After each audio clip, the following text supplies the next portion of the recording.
Okay, welcome, welcome, welcome. Thank you so much for joining in today, folks. Man, do we have a lot to cover today?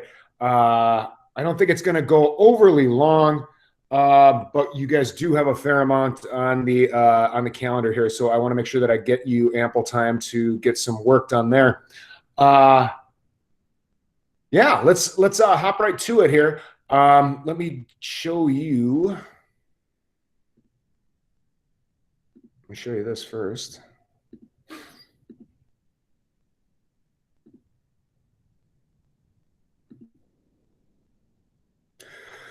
Okay, we are moving on from the Civil War, folks, and we are going to do basically a one day unit on Teddy Roosevelt, imperialism, all kind of linked into Chapter 10, Spanish-American War. It's going to be a lot. So I apologize about really compressing this down into what we got, but hey, that's just kind of the nature of the beast right now. So buckle your chin strap. Here we go. We are going to be that Flipgrid learning check is open now, and it is going to be due next Tuesday. Okay, so I will stick around at the end of this Google Meet here to help you out. Like if there's something that you, if you have a question about your Flipgrid learning check, you're not exactly sure what your personalized question should be, you want to get a better score, whatever that might be, I'm here to help, okay? I'm going to give you some new terms for a term quiz coming up next Monday and Tuesday. There's just 20 of them on there, but hopefully today what we do with Chapter 10 should be able to put it at least into some good context so that you know those words pretty well by then. I'm going to introduce Chapter 10 with a quick video after this, and then I am going to walk through at least Section 1 of the Chapter 10 guided notes. So just by paying attention here, folks, you should be able to get done with the first quarter of those guided notes, no problem. And we'll go from there. Let's take a look at the rubric first, though, for Flipgrid. This is the exact rubric that I am using. It's 30 points total. So when I look at, when I look at your content, I want to know that this is something new and answered the question that was formulated. Okay, I want to know that you are showing me some type of some stuff that you learned. Some stuff that you learned outside of class, which kind of relates to the development of your question in the first place. Okay, so if you are going to ask a question about the American Civil War that basically is something that we already covered in class, if you're going to be covering, if you're going to regurgitate something that I mentioned in a lecture about John Brown or Dred Scott or about the Anaconda Plan or something like that, I know that that's something we already covered in class. I'm not going to give you as good a score for the development of your question. Okay. However, if you pick a question that is open-ended and something that we didn't necessarily cover in class, automatic 10. Okay. I don't even care if I don't like what you mentioned at the end there. I'll give you 10 out of 10 for the question that you developed. Okay. Delivery is like basically like you telling me about the genuine stuff that you learned. Sometimes I'll dock points if I can see that you're basically just reading off of a screen, and it's something, and it's typically words that you don't, use on a day-to-day basis. And, it's obvious that it's something that you didn't pick up, but rather you're just reading it off of a screen and you're clicking on Wikipedia as we go. Pretty easy to score that one then, okay? Because I want this to be like a genuine conversation. I want it to be like you just telling me, you know what, I learned about this, I learned this about this, and it didn't really answer my question, or there are conflicting views about my question, or whatever that might be, okay? So it doesn't have to be like a minute and a half of you just spitting out information from front to back about what you learned about that thing. It should just be in a genuine fashion about things that you learned about what that question was and different sources that you went to. And I went to these different pages to learn about this, and I didn't know this before, okay? So hopefully that kind of clarifies what we're talking about with the rubric on Flipgrid there, okay? Next, we're gonna go and we're gonna learn some new terms right now. We're gonna play a little Quizlet Live, and we will do this again. And if I forget about this, Ms. Halverson, can you be sure that you remind me that I want to review the terms with them before we take that quiz next week? Okay. Sounds good. Yeah, so let's hop right to that.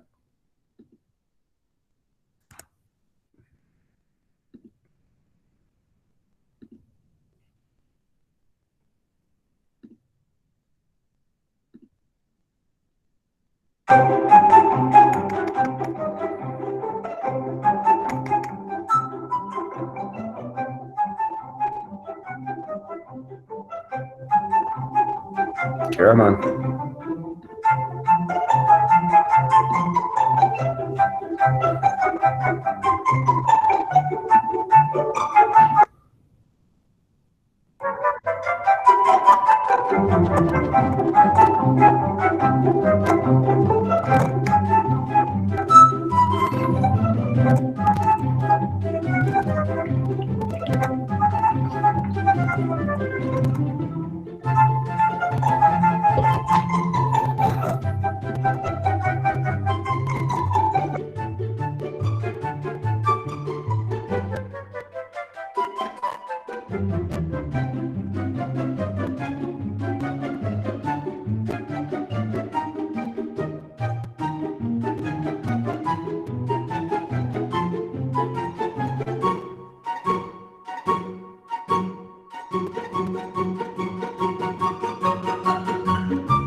Okay, we're missing about 6 of you. I will wait another about 30 seconds here.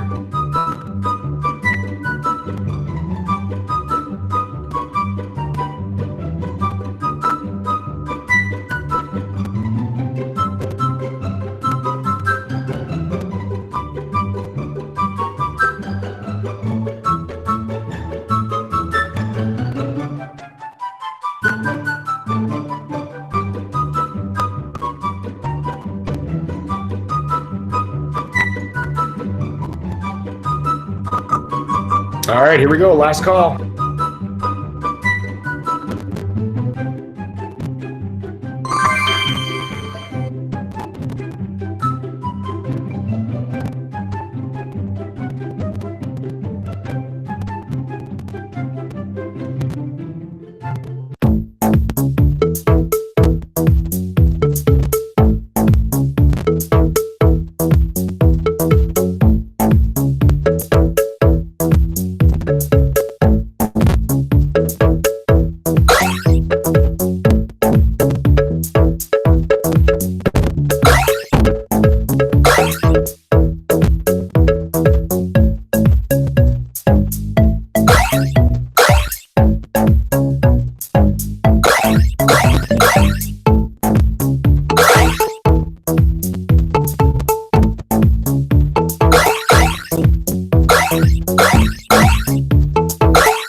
All right. And I know that makes it a lot easier because I have the pictures on there, and I will be putting a Quizlet link on there later today without the pictures so that you guys can study for that. And we'll review with that next week before we play that as well. So here's what I want to do now, folks. I want to do a little introduction to what we're going to be studying here, okay? It's a short video. It's a couple minutes, but it's kind of a close look at Teddy Roosevelt. Now, some of you might roll your eyes here and go, oh my God, this is so lame. It's like a kid's video, but it's really well done, and it's got a lot of good information in there. You're going to see how multifaceted Teddy Roosevelt truly was. The guy basically was behind every national park that was created in the United States. His foreign policy is going to really drive what we're studying here in Chapter 10. Those of you that are hardcore Republicans are just going to love this guy. He fully believed that you shouldn't be an American citizen unless you've hunted and killed large game. And there are several stories of him on his safaris in Africa doing just that. So he was an avid outdoorsman. He was not a Republican as you would think of him in the current sense of the party, but he is kind of like this shining star that most Republicans will point to as one that they kind of idolize. So here's what we're going to get right into it here, folks. I'm going to mute myself, and here we go.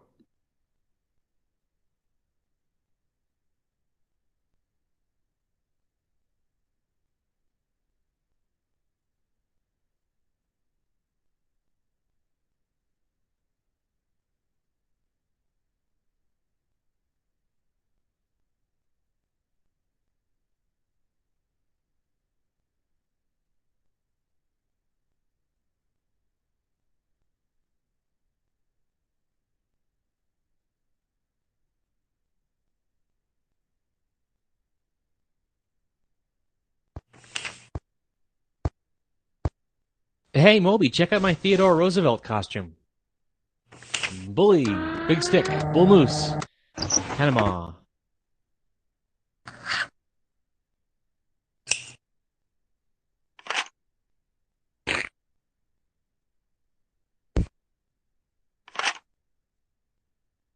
Oh, thanks. Dear Tim and Moby, who was Theodore Roosevelt? From Hannah. Hey, Hannah. Theodore Roosevelt was the 26th President of the United States, serving from 1901 to 1909. But that was just one of his many job titles. He was also a rancher, a military officer, an author, a hunter, a naturalist, and the loving father of 6 children. Roosevelt was born in 1858 to a wealthy family in New York City. As a boy, he was frail and suffered from terrible asthma. To improve his health, his father encouraged him to spend lots of time outdoors and develop his body through exercise. As a result, he developed a lifelong love of nature and a dedication to athletics and physical fitness. Well, his father also urged him toward a career in public service. So, after graduating from college in 1880, Roosevelt joined the New York State Legislature as a Republican. But then tragedy struck. His wife died after giving birth to their daughter, and his mother died the same day. Roosevelt was torn apart inside. To find peace, he moved to the Badlands of the Dakota Territory and spent a few years as a cattle rancher. When he came back east, he re-entered politics with newfound determination. As police commissioner of New York City, he fought widespread corruption. Then, in 1897, President William McKinley appointed Roosevelt as Assistant Secretary of the U.S. Navy. But it was in 1898, when the Spanish-American War broke out between the U.S. and Spain, that Roosevelt became a national hero. He quit his Navy post and formed a company of volunteers to fight in Cuba. Known as the Rough Riders, the ragtag group helped win a key battle at San Juan Hill. Well, it turned Roosevelt into one of the most famous men in America. He was elected governor of New York State that same year and began his term in January 1899. As governor, he became well known for establishing safer working conditions and fighting against pollution. Then, in 1900, he was elected Vice President of the United States under President William McKinley. When McKinley was assassinated the following year, Roosevelt became the youngest president in American history. He was just 42. Well, the first decade of the 1900s is known as the Progressive Era because it was a time of reform. Before then, working people had very little say in how they were treated. They often had to work long hours in unsafe conditions for very little pay. And huge corporations called trusts made it impossible for small businesses to compete. Roosevelt was determined to change this situation. He introduced policies to help workers, consumers, and small business owners. Later on, he'd call these policies the Square Deal. Under his leadership, the government brought lawsuits against 44 trusts, breaking them up into separate, smaller businesses. For his efforts, Roosevelt became known as a trust buster. He also signed the Pure Food and Drug Act and the Meat Inspection Act into law, protecting consumers against unsafe, unhealthy products. Yep, he was committed to protecting the environment, too. He created the U.S. Forest Service and established national parks, bird sanctuaries, national forests, and national monuments. All in all, Roosevelt put 930,000 square kilometers of land under official government protection. Actually, Roosevelt's foreign policy was pretty aggressive. The United States emerged as a major world power after the Spanish-American War, but Roosevelt believed the nation should be wise about using its newfound strength. His methods became known as big stick diplomacy, after his motto, speak softly and carry a big stick. He meant that the U.S. should negotiate peacefully with other nations, but back up its word with the threat of a strong military. Roosevelt built up the U.S. Navy until it was the third largest in the world. He used the military to help form the new nation of Panama so the United States could build a canal there. And he tried his best to keep European nations out of the affairs of countries in Latin America and the Caribbean. Well, Roosevelt left the White House in 1909 after serving 2 terms. But he was disappointed in his successor, William Howard Taft, so he wound up running for president again in 1912. He formed a new political party called the Progressive Party, and he dedicated himself to continuing the fight against trusts and monopolies. Roosevelt won more than 4 million votes, but lost the election. He continued traveling, writing, and giving speeches until his death in 1919. Now, can you get this mustache off my face?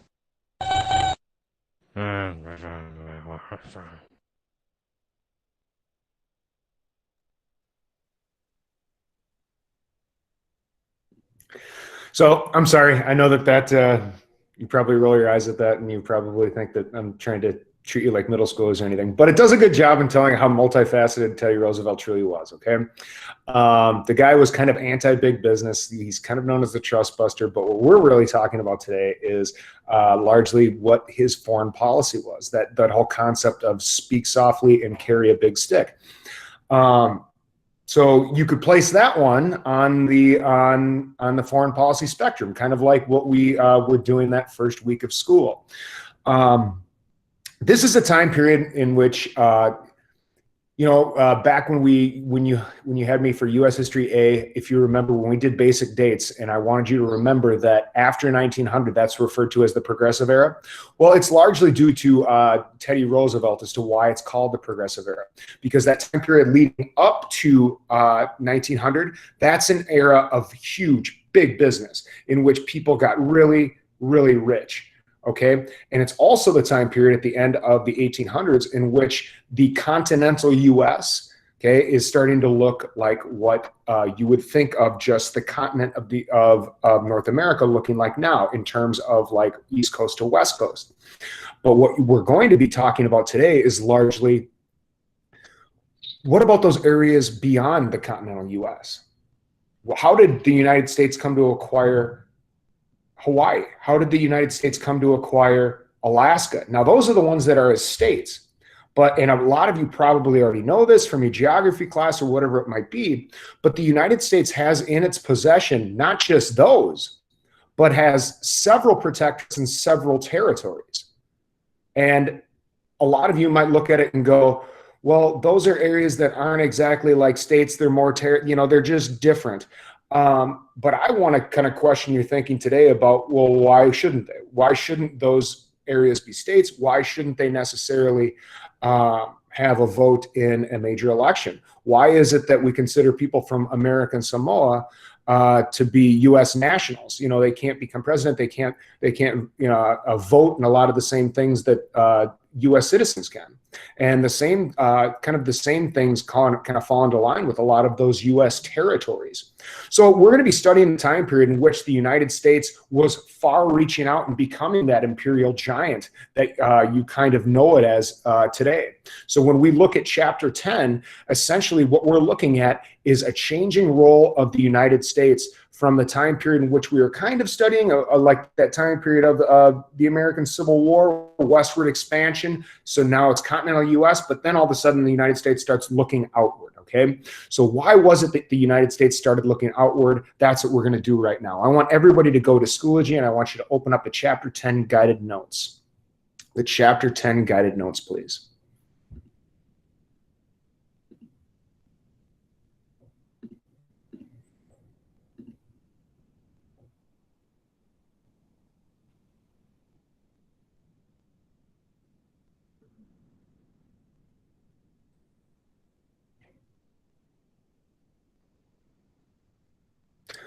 Okay, so here is chapter 10. Is everybody able to access the chapter 10 guided notes? Everybody knows where that is? Do I need to go in and show you guys how to access that, or are we good? I should probably do that, huh? So here we are. I'm going to view course as somebody from second hour. This will be a good reminder because I haven't showed you where the Flipgrid stuff is yet. So I'm going to view it as Lydia. Sorry, Lydia. Okay. So right over on the right-hand side here, you're going to see that your Flipgrid learning check is due by next Tuesday. The chapter 10 guided notes that we're going to start right now, due by next Tuesday. And you've got that term quiz coming up next week as well. You've got upcoming dates here of stuff that we've already kind of like started working on here. Okay. But hopefully you can get in by the end of the week, because on Thursday I'm going to be putting that stuff in. Okay. So you'll see a new folder here titled Imperialism, Spanish-American War, and Teddy. It's all kind of lumped into this one-day deal that we're doing here. Oh, and look at how I spelled activities. That's fun. Let's go down to chapter 10 guided notes. You'll see that's right there, but then I'm also utilizing the textbook. So you're going to have to go down and find chapter 10, which is right there. Okay, so Unit 3, Chapter 10, and here's Chapter 10 guided notes. We're going to do a close look at those. Please pipe up if you are having an issue with either of those, because I'm going to start reading right now.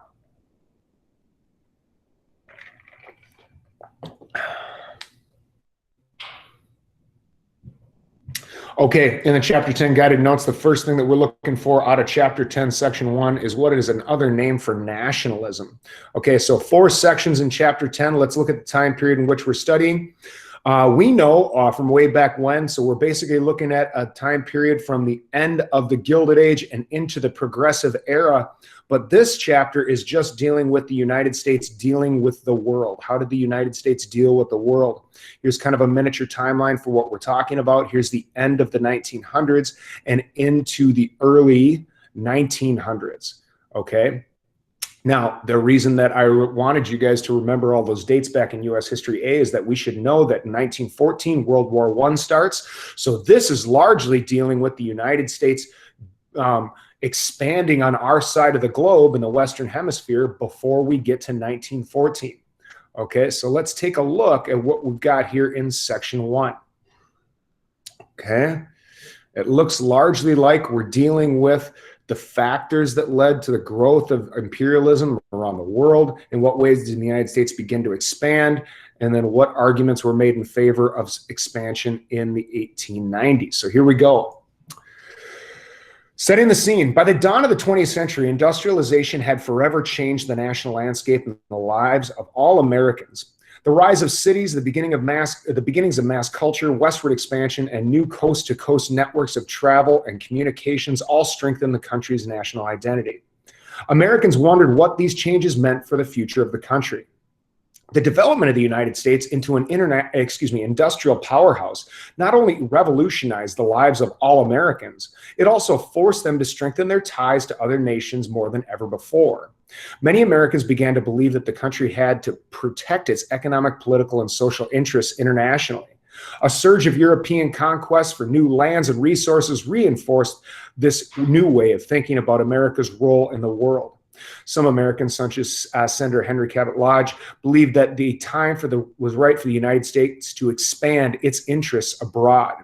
And, you know, when you look at the expansion of the United States, it kind of made sense in their mind that, well, we've gone from sea to shining sea in the United States. Why not go abroad?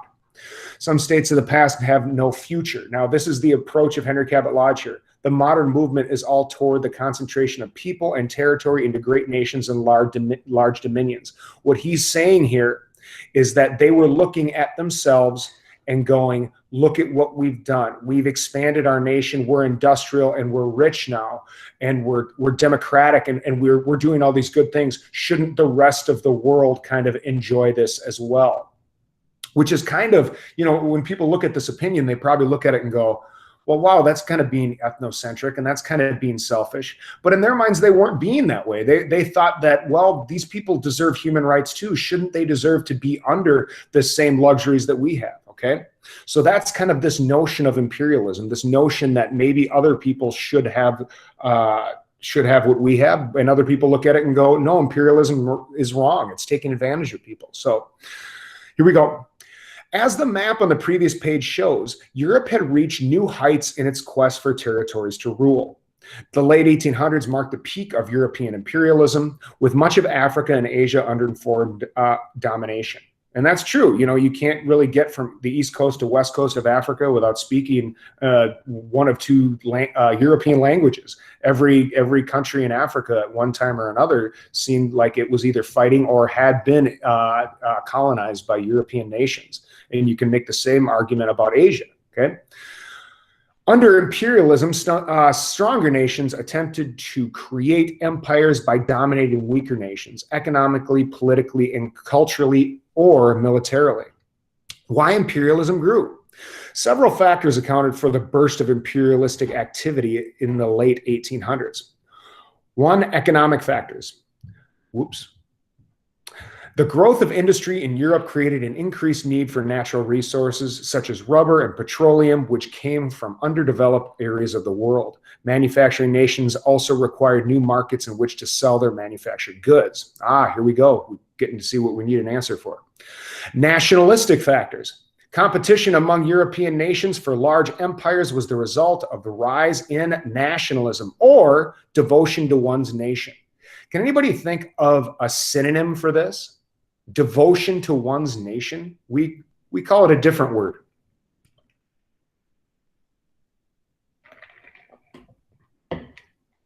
Anybody got an idea? Patriotism. Awesome. I don't know who said that, but that's right. Patriotism, okay? Devotion to one's nation. Nationalism usually suggests that a nation's people believe themselves, their ideals, or their goals to be superior of those of other nations. Now, this this is still an issue today. This is still like, state standards. The most recent ones that we have, national standards, implicate that I teach you something called American exceptionalism, which is just another synonym for patriotism. Okay, do you believe that everything that the United States has done in its past is great, or do you think that there are some parts that are kind of shady? You know, that's kind of the battle that we are still struggling with today. In the late 1800s, nationalist feelings grew stronger in many countries, causing several European nations to take strong actions to protect their interests. For example, when France acquired colonies in West Africa in the late 1800s, rival nations, Great Britain and Germany, seized lands nearby to stop French expansion. Okay. Military factors. Advances in military technology produced European armies and navies that were far superior to those in Africa and Asia. Also, Europe's growing navies required bases around the world for taking on fuel and supplies. So something that we'll be talking about a couple of weeks from now largely has to do with, should one have a standing army and navy? You know, it's kind of the understanding in way back when that if you aren't in a time of war, you shouldn't have to have an army. You shouldn't have to have a navy. I mean, what do you need it for?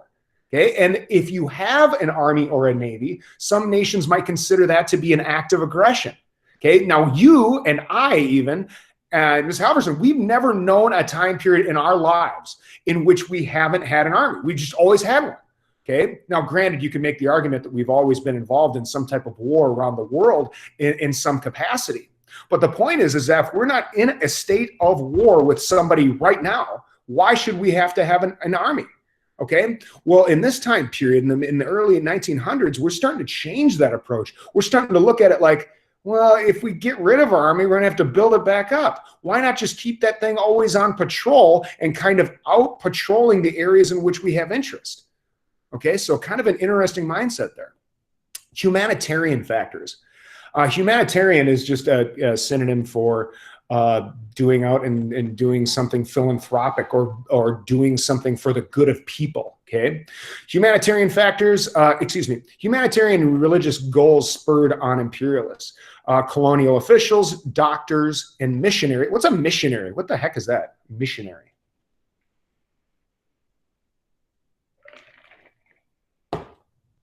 Anybody know that? Somebody sets up a mission.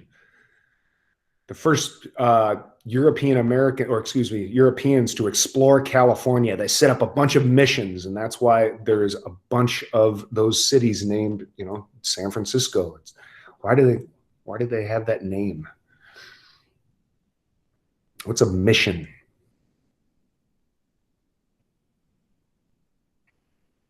You ever heard somebody say they're going on a mission trip?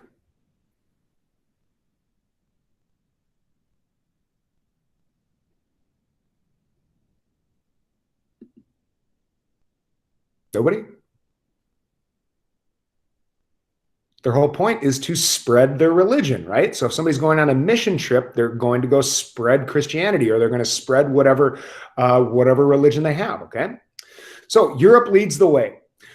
Improved transportation and communication made it easier for Great Britain, France, and Russia, all with long imperialist traditions, to extend their grip over far-flung lands. Great Britain in particular acquired so much territory around the globe that the people began to say the sun never sets on the British Empire. Competition for new territory grew even more intense when Germany, unified in 1871, seized colonies in Africa and Asia. By 1890, the United States was eager to join the competition for new territories. Supporters of expansion denied the United States that the United States sought to annex foreign lands. That means to join. Yet annexation did take place. So let's take a look at one by one here why the United States started to take on all of these territories, okay? So here we go, expanding U.S. interests. In his farewell address in 1796, President George Washington had advised Americans to steer clear of permanent alliances with other countries. For the next century, Americans generally followed Washington's advice. The nation's rapid economic growth, along with settlement in the West, left the United States with little interest in foreign affairs. As early as the 1820s, the Monroe Doctrine had been the main principle of the foreign policy of the United States. That's one of your terms there, folks. The Monroe Doctrine. Taking Washington's advice under the doctrine, the United States had declared itself neutral in European wars and warned other nations not to interfere in the Western Hemisphere. So if France or if England after 1820 was going to come over and go, we're going to help this nation out a little bit, we're going to make sure that they can get on their feet, or we're going to help them with our form of government, the Monroe Doctrine was stating to other nations, that's ours. Western Hemisphere, if it's Latin America, if it's South America, that's ours. It's our right to deal with them. There were instances, however, when Americans looked outward. Over time, the Monroe Doctrine would be broadened to support American imperialism. From the 1830s to the 1850s, belief in the idea of manifest destiny helped the United States to justify its policies toward Mexico. The annexation of Texas and the acquisition of California and other southwestern lands were the early steps toward claiming an American empire.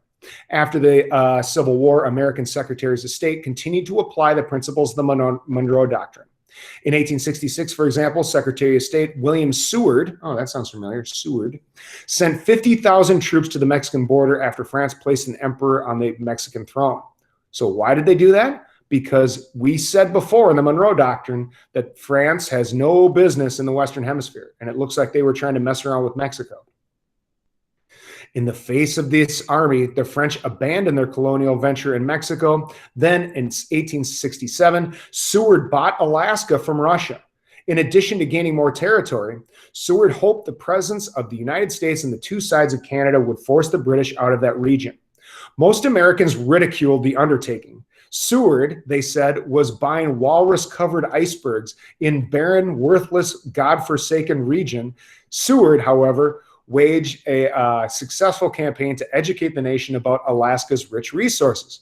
In the end, the Senate ratified the purchase, and the United States took possession of what was then called Seward's Folly. Not very popular at the time, folks. So Seward's Folly was William Seward's purchase of Alaska, okay, which turned out to be pretty good. But at the time, they called it Seward's Folly, meaning that he didn't do a very good job. That was a silly purchase, they thought. Americans also showed their interest in the Pacific. In 1853, an American fleet led by Commodore Matthew C. Perry, not the one from Friends, guys, a different one, sailed into Tokyo Bay and convinced Japan to open trade relations with the United States. By the 1860s, the United States and several European countries had signed a series of treaties that allowed for the expanded trade with China. Wowee. Now the U.S. government wanted control of some Pacific islands to use as refueling and repair stations for its naval vessels. Because if we're going to be traveling to China, we're going to be traveling to Japan. That's a long way. You need to stop and refill your fuel on your ships. To this end, Seward championed the annexation of the uninhabited Midway Islands in 1867. Years later, the U.S. government signed a treaty with Hawaii. This agreement allowed Hawaiians to sell sugar in the United States duty-free, as long as they did not sell or lease territory to any foreign power. Also of great concern to the United States were the Caribbean islands and Latin America. By 1870, President Ulysses S. Grant announced that in the future, the Monroe Doctrine would protect all territories in these two regions from transfer to European power. So there we see the Monroe Doctrine again. Okay. And I move my mouse. There we go. Not long after, the United States was playing an active role in several diplomatic and military conflicts in Latin America. So here we go. Arguments for U.S. expansion. You're going to want to pay attention to this because we're going to be going through this part later here in your little reading guide, okay? Here we go. By the 1890s, the Americans were debating what foreign policy would best serve the United States. Some argued that the country should continue to avoid foreign entanglements because if you get involved in foreign entanglements, you might end up in a World War I in which the United States is fighting overseas in a battle that really does not pertain to them, okay?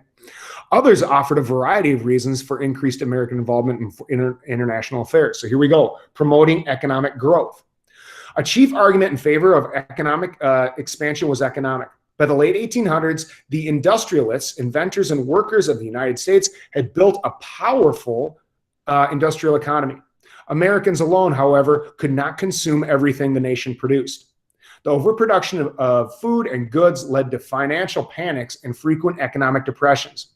Protesting their plight, that means like their bad situation, workers and farmers helped to convince business and political leaders that the United States must secure new markets abroad. Many business leaders agreed that the economic problem of the nation could be solved only by expanding its markets. For this reason, they threw their support behind expansionist policies. Some American businesses were already dominated international markets. Firms such as Rockefeller, Standard Oil, and American Telephone and Telegraph had all become international businesses. Other American business leaders had gone a step further and invested directly in the economies of other countries. In some cases, their investments gave them political influence in those countries. In Central America, for example, an American named Minor C. Keith provided financial services to the Costa Rican government. In return, he won long-term leases of lands and railroad lines. By 1913, Keith's United Fruit Company had not only exported 50 million bunches of bananas a year to the United States, it also played a significant role in the governments of the economies of Costa Rica, Guatemala, and Honduras. As a result, some people began calling the Central American nations the banana republics. You probably wondered where that came from, okay? Banana Republic, not just a shopping store in the mall, okay? So why promoting economic growth? Why? How does imperialism help economic growth? Can anybody tell me that? How does expanding, how does the United States getting outside of that continental US, how does that expand economic growth? Anybody got an idea?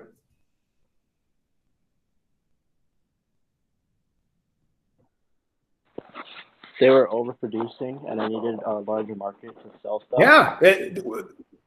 In order for capitalism to work, guys, you need to be able to sell. Okay. And, you know, overproduction can be an absolute killer. Well, all of a sudden, if you start expanding your markets and where you can send stuff and trade with people, that makes for good capitalism. Okay. That makes for good capitalism. Very good. So let's move on to the next one, protecting American security. So what I want you to think in the back of your mind here now is that, you know, there's kind of the international understanding that if you're not in time of war, you're not supposed to have an army. You're not supposed to have a navy, okay? Whew, here we go. Lobbyists who favored a strong United States Navy formed a second force pushing for expansion. By the 1880s, U.S. warships left over from the Civil War were rusting and rotting. Naval officers joined with business interests to convince Congress to build modern steam-powered, steel-hulled ships to protect trade overseas. Because as they were sending this stuff to other places, they might get attacked. They might get, you know, they're still, strangely enough, there were still pirates that would be able to confiscate what they had taken or held them for ransom or whatever. The most influential of these officers was Captain Alfred T. Mahan in his 1890 book, The Influence of Sea Power Upon History. Mahan argued that the nation's economic future hinged on gaining new markets abroad. In his view, the United States needed a powerful navy to protect those markets from foreign rivals. Influenced by supporters of an expanded navy, Congress established a Naval Advisory Board in 1881. The board pushed to increase the Navy's budget. 2 years later, Congress authorized the building of 3 cruisers and 2 battleships, including the USS Maine. Some of you already know where this is going. Finally, the Naval Act of 1890 called for the construction of more battleships, gunboats, torpedo boats, wowee, and cruisers. By 1900, the United States had one of the most powerful navies in the world. Whoa. The expanded fleet suggested that the United States was willing and able to confront an enemy on the open sea. Wowee. Okay, so why, oh why, does protecting American security, like why this one? How does protecting American security, why is that a good thing? Why would imperialists want that?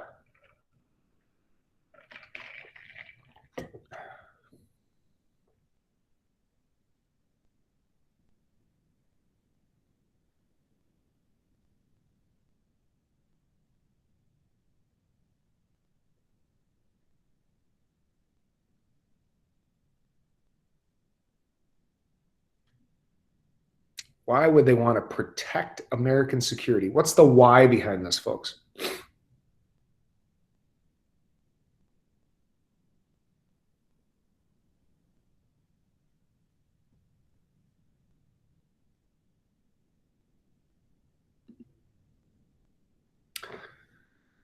You guys all watching the third hour of the Today Show, or what's going on? Well, give it a shot.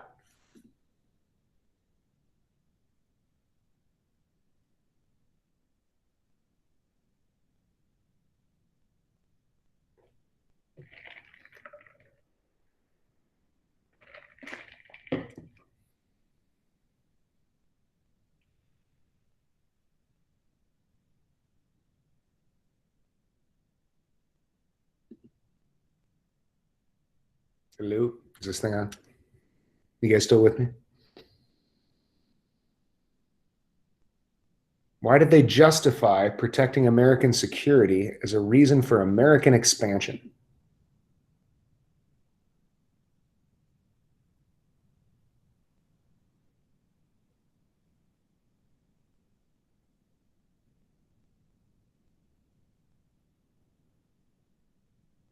If somebody were to just try, I could help you.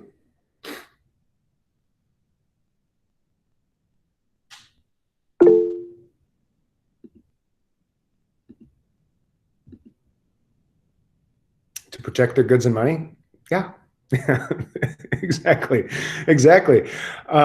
They felt it justified keeping a navy just to protect the stuff that they were selling abroad. Okay, so as they were sending it, okay, they didn't want it to get hijacked. They didn't want it to get stolen. Okay, and they tried to get the navy to protect them. Okay, so here we go. On to the next one, preserving American spirit. The third force for expansion consisted of people who feared that the United States was losing its vitality. Among them were Massachusetts Senator Henry Cabot Lodge, historian Frederick Jackson Turner, and a young politician from New York named Theodore Roosevelt. Worried about the closing of the frontier would sap the nation's energy, they argued that a quest for an empire might restore the nation's pioneer spirit. These and other leaders of the day on the doctrine of social Darwinism to justify the takeover of new territories, just as they had done earlier to defend the conquest of Native Americans. In the opinion of respected leaders such as Congregationalist Minister Josiah Strong and Indiana Senator Albert J. Beveridge, the civilizations produced by Anglo-Saxon and Teutonic peoples were superior to the societies that they conquered. Social Darwinists believed that expansionism was not only the nation's destiny, but also a noble pursuit, for it introduced Christianity and modern civilization to other heathen peoples around the world. This was an age when many intellectuals believed that certain racial and national groups were superior to others. So this one is not such a nice one, okay? They believed that Anglo-Saxon and Teutonic peoples were superior to other societies. And since they considered themselves to be superior to others, or using social Darwinism as justification, they thought that that's reason enough for us to expand. Because look at how well the United States has done. Shouldn't these other places do as well? Well, since we're superior, it's our justification to expand. So that would be the why for this one, preserving American spirit, okay? You're going to see a little bit of racism tied in here, in that they're going to say that if you believe in social Darwinism, then you believe in survival of the fittest. And that means that if we shouldn't be helping these people in their form of government that's obviously failing, we should be perpetuating ours that is working, okay? So last one, Americans lean towards expansion. Gradually, public opinion warmed to the idea of expansionism. Though most Americans had accepted the conquest of Native Americans as right and inevitable, they did not see themselves as potential rulers of oppressed foreign peoples. Moreover, they did not want new markets abroad and favorable trade relations. What they soon discovered was that political and military entanglements tended to follow. The United States would find itself in difficult, bloody, and painful foreign conflicts. So, spoiler alert, this isn't going to work out as great in the end, okay? But for the time being, expansion is going to be lucrative. It is going to bring a lot of money into the United States. It's going to do very well for American business, okay? As long as you can kind of look past the idea of, was it right? Should we have been doing it? Okay. So why for Americans lean toward expansionism? Well, they kind of looked at westward expansion. They looked at Manifest Destiny and they went, well, that kind of worked out in our favor. Why shouldn't we look abroad? Okay. Why shouldn't we expand? It seemed that there was a lot of upside to them in public opinion. Okay. So the American public looked at it and didn't really see a downside. Okay. Any questions about section 1 here, folks?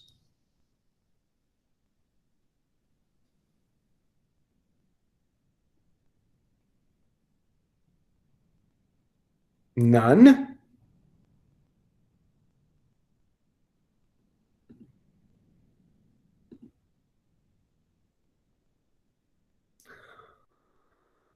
Okay, folks.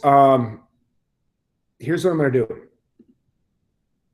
I am going to stick around here because I'm assuming that some people have some questions either about your Civil War Flipgrid stuff. Okay, but if not, if you just want to get to work here, that's cool too. Okay, so thank you so much for joining in today.